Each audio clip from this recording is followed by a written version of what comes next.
and try to find a common trend, which is kind of useful to help you spring into actual like experimental research. But it is by no means considered something that you go, oh, wow, this is truth. Nobody considers review papers truth unless it's a well-established idea about what's going on, like in medical science. It's very useful for medical science. Yes. So a review paper in medical science, like what is going on with the latest stuff in breast cancer, this particular line. I'm a medical doctor. I want to read what the latest research is. You read a review paper, but that's not what this is. This was an opinion from this particular paper based on what they think are trends about possibly finding, maybe coming up with a test on understanding why there's no gay gene. But there's different seems like you're not too markers. Seems like you're not too confident with her her research, Mel. I'm beginning to get worried. Because she didn't do any research. She just said, she's like, I read this abstract. And she opened the dictionary. We have proof of that. She did open the dictionary. She did cite it there. I don't know if she read the word, though, but she said she did. Do you have any idea how much InfoWars this woman has watched? Oh, man. Did we talk about Paul Revere yet? Did I miss Paul Revere? Not yet. No. Oh, my God. Okay, all right. I haven't got to Paul Revere yet. But I'm going back to my corner. Wait a minute. That must mean that they weren't putting that the chemicals that they were putting to turn the freaking frogs gay was mercury. Holy shit! We have settled it here. That. Okay, so I do want to mention. All right, we quit now. Good night, everybody. Okay, so the paper she cites is homosexuality as a consequence of epigenetically canalized sexual development. She probably understood 2 of those words. Maybe 3 if we're lucky. Or she could have looked them up and cited it on as a bibliography, So the paper in itself is a review paper. There's no data to support this idea that there's any kind of test to find these epigenetic markers, because largely when you're going through the process and the baby's developing in the womb, these markers just are erased. But they're trying to say when the markers stay, that influences homosexuality. So she's going along in her head going, okay, so if they have a genetic change, then that means it's just in the genetics, and somehow we can change it by pooping for 3 weeks. I don't know. By drinking this stuff. That just means we're committed, right? We're the gene that sticks around. We're committed. Healing symptoms. But the thing is, there's a lot of caution for this from the scientific community because there's no data to support it. They just came up with this idea. Stop it. From looking at trends. What? I know. It's a review paper. Yeah, but she doesn't know what the difference is. How dare you come on here and say things like that, Mel? We've got about 15 minutes before we're going to take some questions from the audience. So, guys, if you are out there and you have questions for any of us, actually, except for me, I'm going to elect not to take questions because I've been through enough already tonight. We have to bring up Paul Revere, though. We're not going to get to Paul Revere. Yeah, we have to get to... No, we have to get to Paul Revere. That's like... What is this Paul Revere thing? We're not going. Jeff Holiday wants to know.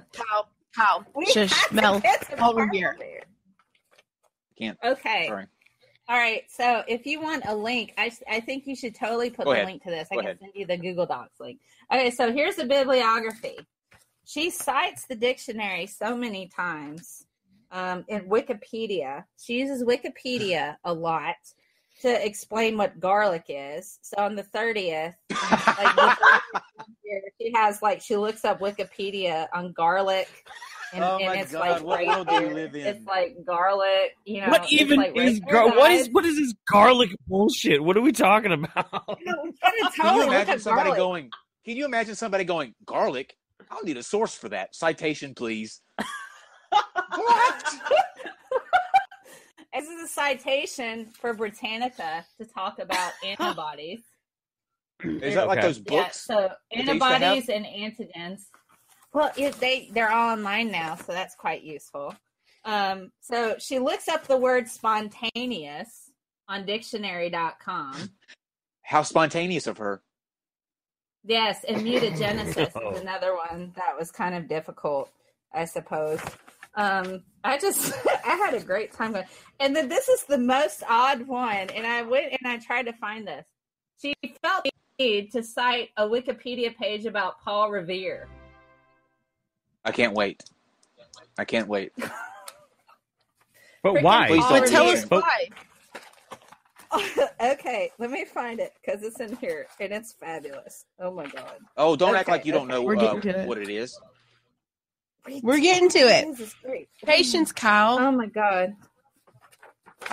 Look what we've done to Mel. We have completely. This is fantastic. I love busting pseudoscience. I do it all the time. Tomorrow, your friends are going to find you, and you're going to have Jilly papers all over your walls, like pinpointed with the yarn going from like one end to the other. People said stupid stuff. Okay, so this is what she had to say about Paul Revere. And this has to do with taking antibiotics, and that's bad for you. Okay, she thinks antibiotics are bad for you.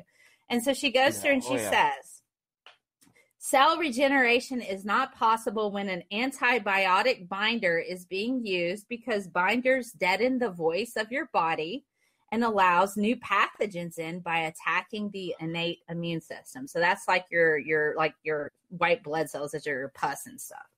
And she goes, the adaptive immune system keeps a mutated homeostasis. So she uses very fancy words that she doesn't understand, but looks up later and puts it in her bibliography. Preserved by fighting known pathogens until a new pathogen is introduced. Here is an analogy to help understanding. Oh, yes. Thank you, Using God. a binder or antibiotic is like shooting Paul Revere during the Revolutionary War and allowing the British to take over and demolish American life. The cabbage is coming. The cabbage is coming. Thank you, Jilly, for this wonderful belly laugh I have had since about 3 o'clock today when I started reading all of this. She cited an analogy that never happened, right? She cited an event in history that did not happen. It was an analogy. But she cited Paul Revere's Wikipedia page. This this is worse than flat Earth. This is worse than flat Earth. I feel like she thinks that more is better. Yeah, like more is better. Like if you have more things to cite, that it makes you smarter or lends more credence to your work because you cited more shit. I don't know. She did put the entire periodic table in here at one point and then put down the website where she found it. I thought that was... I feel like she doesn't even know. I feel like she doesn't even know what the shit on the periodic table does or means. That's where it is. No, it's And it was brought she to thinks you that's by the Breaking Pizza Bad Baby. logo. She thinks that's the Breaking Bad logo. You know that... See, guys, You know Paul I'm Revere extra is up in heaven science. going... That's some fucked up shit right there. You know, she cited AMC for the... No? Okay. Oh, man. Jeff looks really Okay, guys. aggressive right now. I feel like I'm getting this shit beat out of me all over again. Well, I'm having flashbacks to like 8 months ago. Listen, if the shit's getting beat out of you, we'll take pictures of it and add it to your collection. So don't worry about that. But, you know, Okay. she also has like highly scientific sites like self.com, you know, for their nutrition facts. So we can all agree that she does not really know how to cite what sources are, right? Okay, we can agree she with that. doesn't. She doesn't. Yeah, she. Okay, so let's now. I think we've covered the bases. And that hour and a half went by really quick. I can actually say that I'm actually glad that things worked out the way that they did because I think this turned out to be a much better show. Yeah. It didn't sound like Me too. it didn't sound like that would be. Thank you, Jillian. Thank you. You know, I still to this day, I want to, but I've been hesitant to do it. But I've been wanting to try and talk to her again myself because I mean, like when we were on Dr. Phil, we were very cordial with each other. Like she complimented me on my hair, I complimented her on her hair. You know, we were trying to be nice to each other, even though we're like, you know, thrust in this situation. She did look great, and yeah, she looked great. Did she I mean, cite your hair in her bibliography? I don't think she probably needed to. I don't think my hair got a credit in her book, unfortunately. Like that she looked it up on your YouTube channel. I looked up his hair on YouTube. See, here's she received it on this guy. She did look great. I will say that she did look great. As a gay man, let me ask this question. Yeah. Do you get your own little wardrobe person? Not little wardrobe person, like, you know. I didn't mean yeah. Do you get your own wardrobe person? Not just one. Not just one. You get a whole team that dolls you all up and everything. Like, I didn't wear any of my own clothes.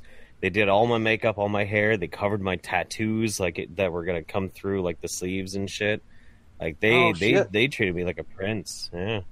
I'm gonna do the wheat bread and salmon diet and try to get on there. Dr. Phil, call me.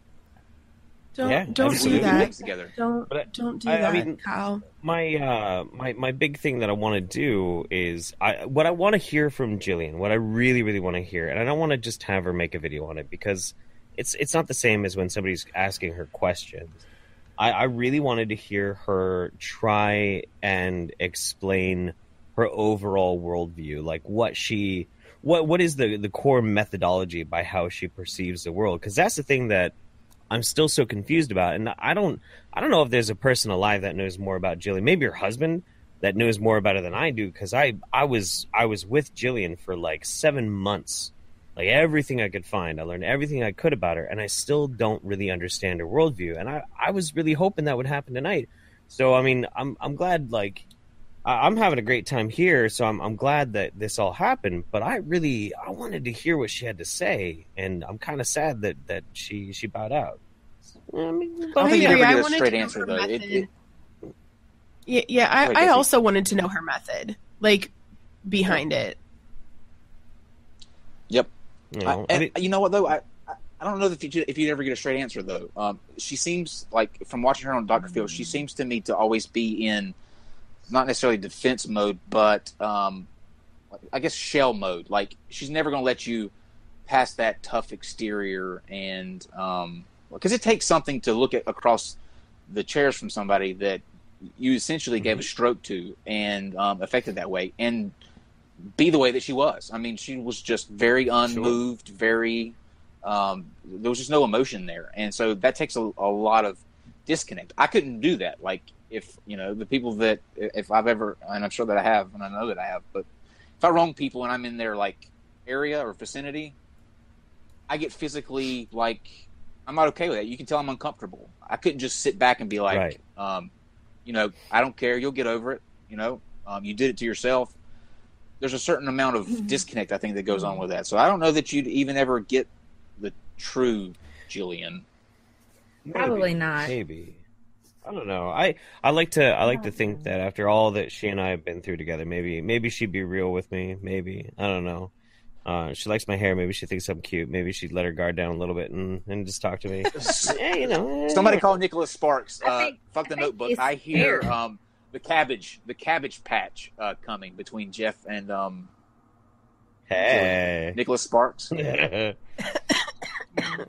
No. Yeah. I don't know. It's a dance for that, man. I think of the Cabbage Patch dance, but I'm old. Oh yeah. Are we ready? Dave, do we have any? Yes. Whoever wants to read them. Are we ready for Dave, questions? I don't have them in. Yes. We're both old, Mel. I'll be old with you. Are we doing super chats or questions? Yeah, do the super chats first. Chats. Yeah. Okay, you're gonna do them, Casey, or should I? No, you do them. I don't have them. I mean, Okay. I can scroll through, but No, I got them up. So okay. Godless Engineer for $5 says, "Not today, Satan." Jilly. Godless Iowa. We miss you, by the way. Yes. Godless Engineer makes some good shit on YouTube. I watch his stuff a lot. He does. Oh yeah, he would love. He's to hear actually- that. He's actually watching right now. He commented in the sweet. chat, "Cabbage snatch." So Nice. Oh, yeah. Cool. Wait, is he Godless going to come on wait. tonight, Casey? Because tonight would be his 69th appearance on this show. For Jilly Juice. yeah, he's not here right now. So if he gets back before we finish, perhaps he'll grace us with his ukulele and a song. Yes, hopefully so. 69, big 69.